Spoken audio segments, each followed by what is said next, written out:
বিদ্যুৎ বিল যেন গলার কাটা। এ নিয়ে চরম বিপাকে পঞ্চগড় জেলার বোদা উপজেলার প্রায় 50,000 গ্রাহক। প্রায় 2 মাস ধরে এ যন্ত্রণার ঘানি টানতে হচ্ছে তাদের।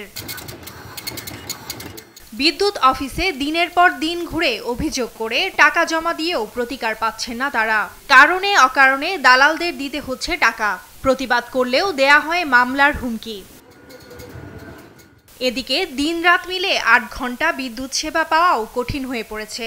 ঝড় বা বৃষ্টি এলেই দীর্ঘ সময় বিদ্যুৎ থাকছে না। লোডশেডিং এর কারণে থমকে গেছে পড়ালেখা, অফিস, কলকারখানা ও দোকানপাটের কার্যক্রম। কিভাবে 2600 টাকা বিল আছে? আমার একটা ফ্রিজ নাই, একটা মডার্ন নাই। আমার চাচি আম্মু ঢাকায় থাকে, শুধু বাসার মধ্যে শুধু ফ্রিজের লাইন চালু করা আছে, তার মধ্যে 2 মাসের বিল আসছে 3570 টাকা। ওরা মিটার দেখে বিল লেখে না, ওরা বাইরে বসে একখানে আড্ডা দেয় বা চাটা খায়, ওখান থেকে বিল লিখে নিয়ে চলে আসে। আগামী 30 জুন থেকে আমাদের এসএসসি পরীক্ষা শুরু হবে, কিন্তু বর্তমানে এই বিদ্যুৎ বিভ্রান্তির কারণে আমরা রাতে ঠিকমতো পড়তে পারতেছি। বিদ্যুৎ ঠিকমতো থাকতেছে না, দিনের বেলা কি করতেছে না করতেছে, রাত্রেবেলা 8-10 বার করে বিদ্যুৎ চলে যায়। আসলে এটা অসহনীয় ব্যাপার।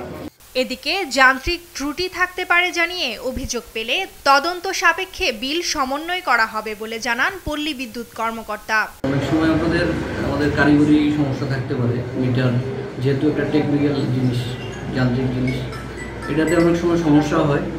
তো গ্রাহক প্রান্ত থেকে বললে আমরা সেই মিটারটা রিপ্লেস করে দিই। দ্রুত বিল সমস্যা সমাধানের দাবি এলাকাবাসীর। নিউজ ডেস্ক, দেশ টিভি।